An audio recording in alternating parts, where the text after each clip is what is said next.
Bom dia, terceiros anos, que é o professor Rafael do Ageu Magalhães.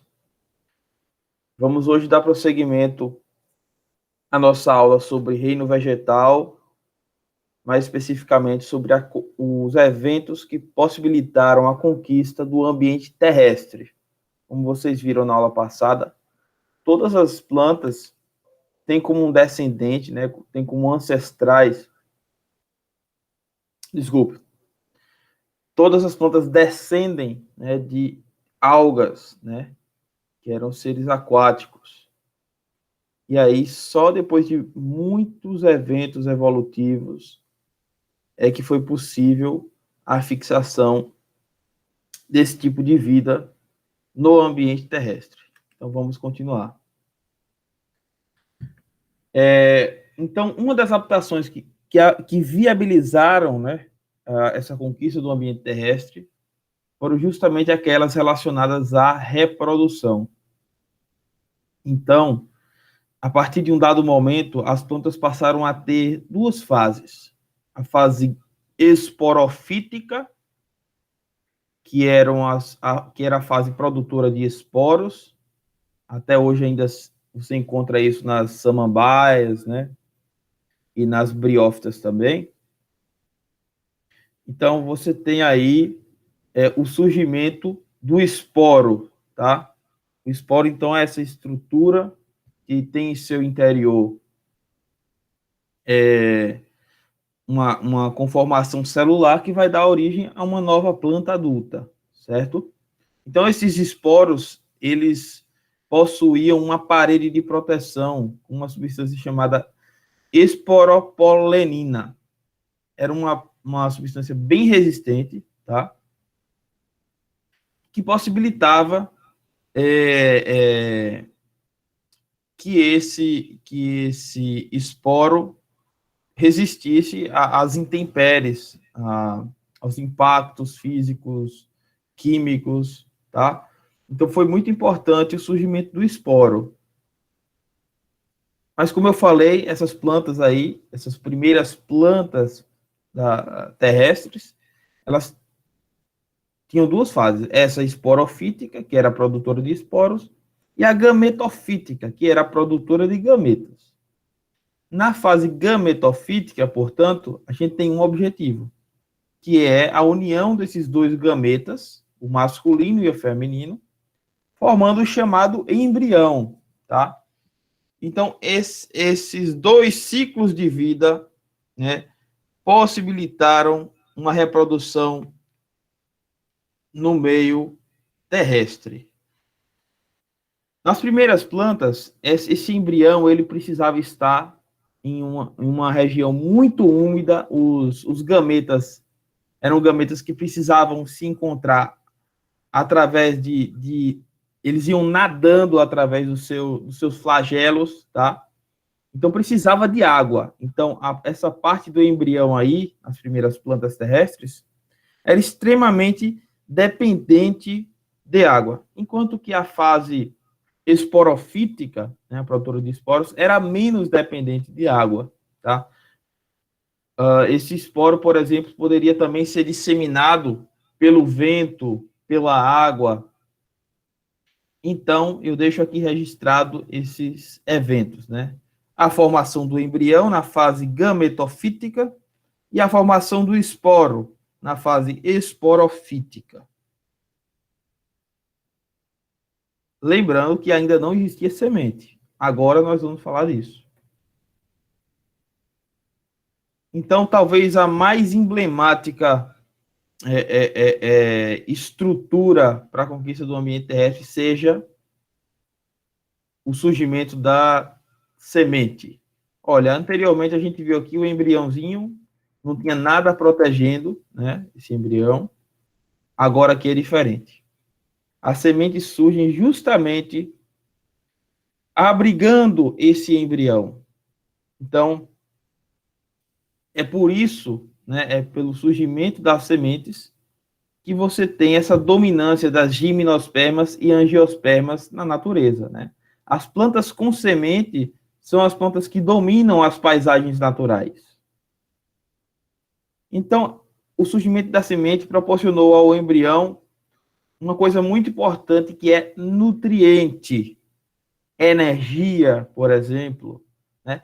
Então, nutrientes nos estágios críticos da germinação, porque o embrião, num dado momento, ele germina, ele começa a ter a multiplicação celular que vai gerar uma nova planta adulta.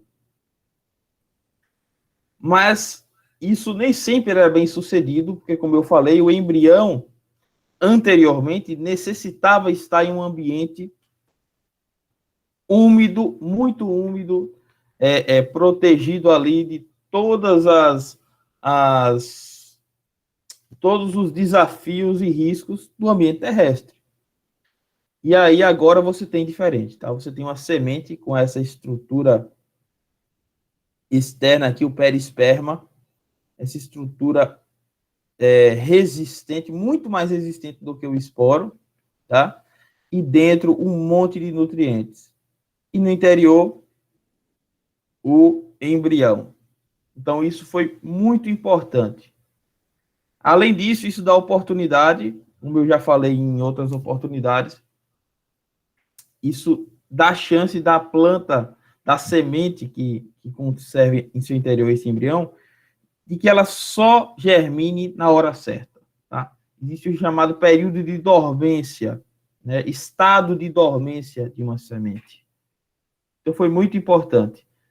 E, para complementar, essa semente, ela também tem mais chances aí de ser levada para outros locais, certo? Através do processo de dispersão de sementes, que pode ser feito por animais, pode ser feito pelo vento, pela água, mas a dispersão é fundamental.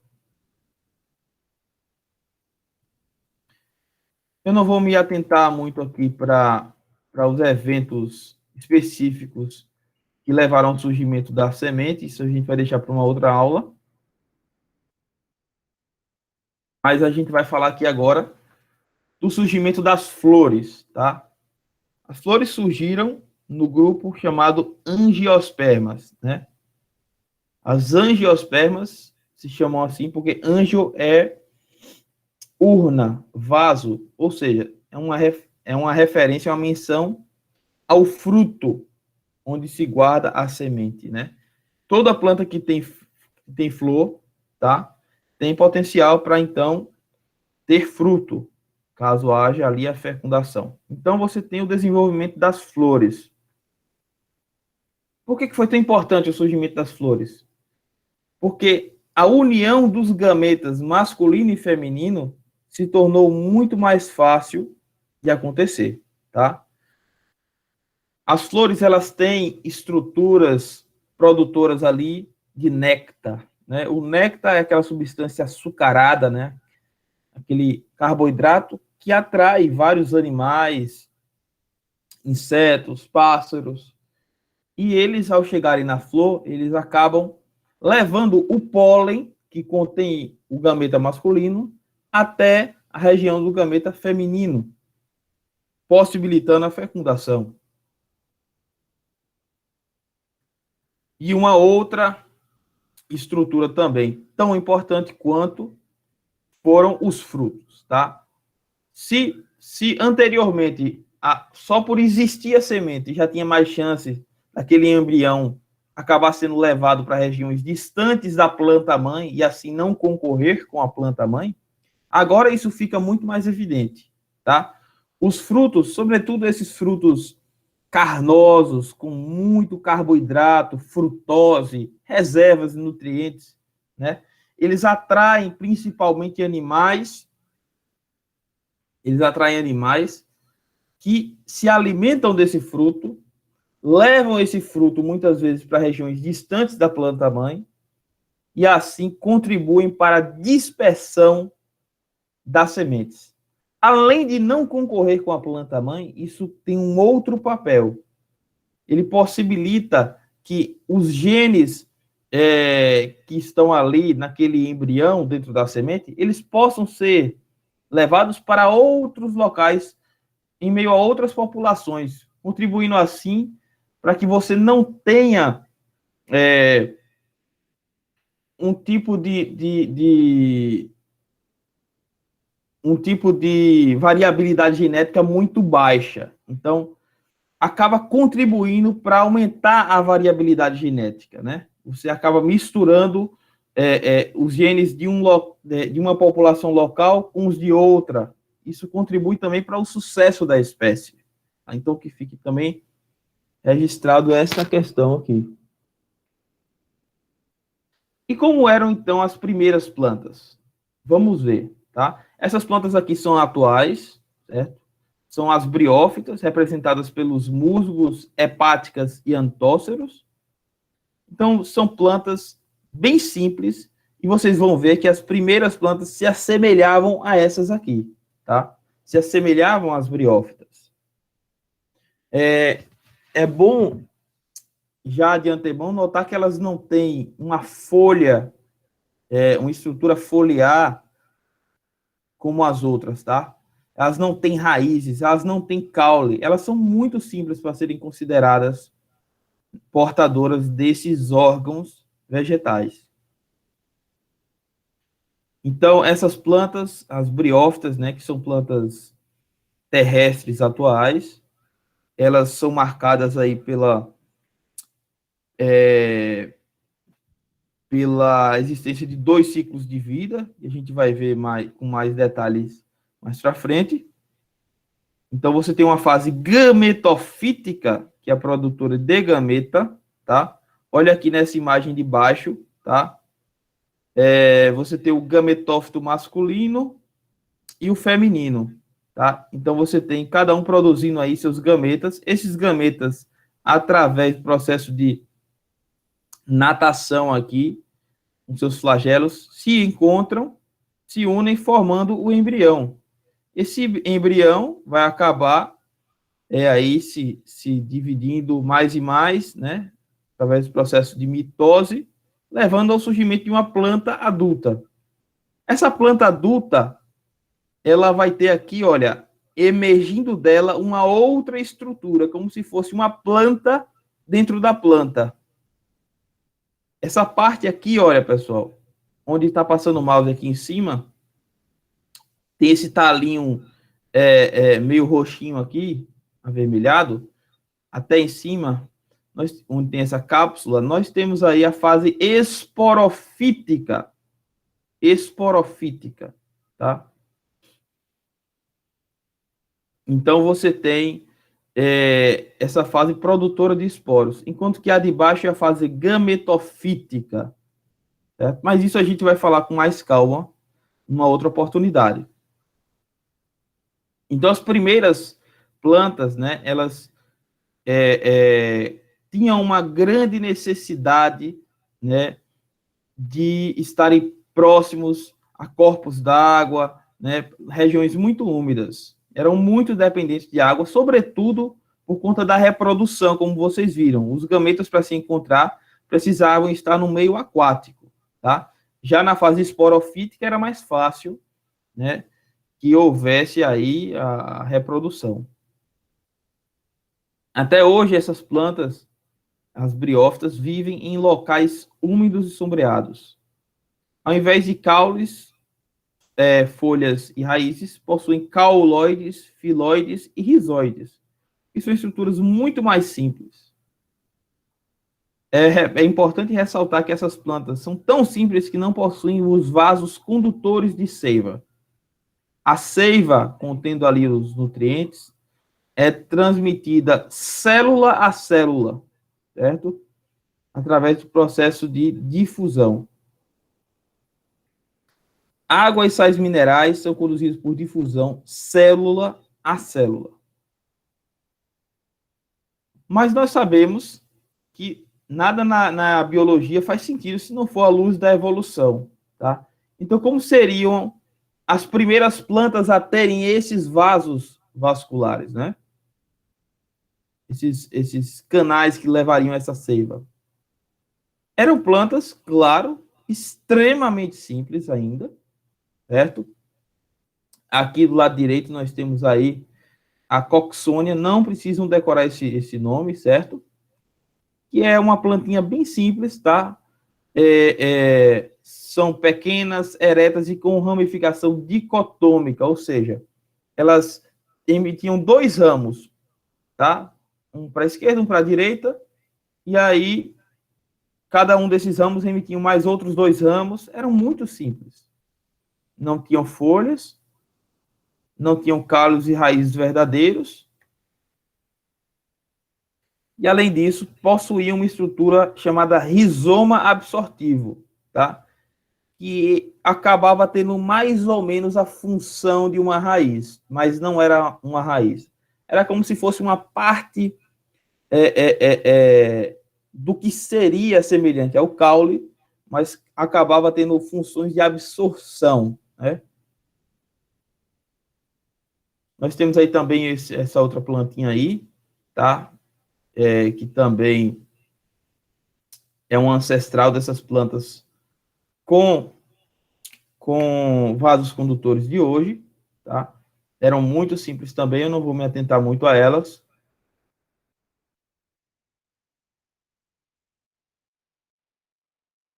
Aqui uma outra planta ancestral, essa aqui, tá? Chamada Trimerofitofita, ela tem, ela é a ancestral das pteridófitas, né? Que temos como exemplo as samambaias, e das gimnospermas, certo?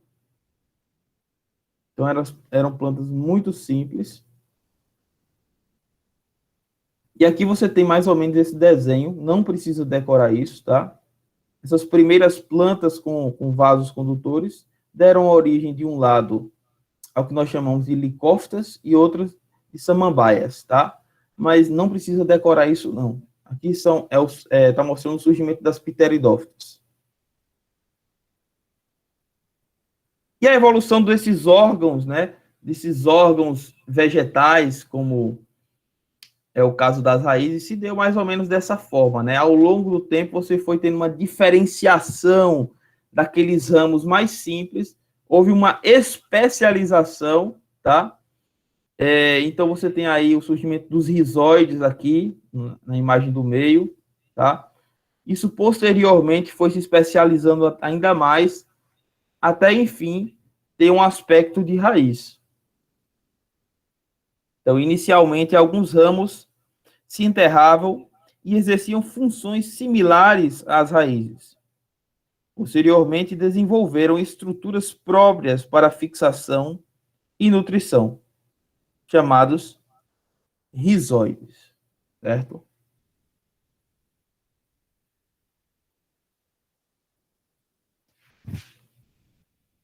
Aqui já temos, claro, a raiz completamente formada, como vocês estão vendo aí, e uma curiosa tendência agora, né, dessa parte da raiz ter o chamado geotropismo positivo, ou seja, a raiz cresce em direção à terra, enquanto que a parte aérea da planta, que inclui o caule, as folhas, tem geotropismo negativo, cresce no sentido contrário, né, ao da terra, ao do núcleo da terra. E além disso, olha que interessante, essa parte aqui aérea, essa parte de fora que a gente vê de uma planta, ela passa a ter o chamado fototropismo, tá? Ou seja, elas crescem em direção à luz. Isso pode se ver em experimentos básicos, como colocar uma planta para germinar dentro de uma caixinha de papelão toda fechada, certo? E se você fizer um buraquinho para que a luz consiga penetrar ali, a planta vai crescer em direção àquilo ali, certo? Então, você tem aí esse sistema axial, que é essa parte aérea, essa parte de cima, responsável pela absorção de luz e de gás carbônico, e você tem um sistema absortivo, onde as raízes vão absorver água e sais minerais, né? E isso vai ser importante, porque, como vocês sabem, o CO2 mais a água serão a matéria-prima necessária para a produção de glicose através do processo de fotossíntese. Bem, pessoal, por hoje a gente vai parar por aqui. Mais tarde a gente vai se ver aí no AGEU e a gente vai conversar um pouco mais sobre isso. Então, um bom dia aí para vocês e qualquer dúvida, estou à disposição.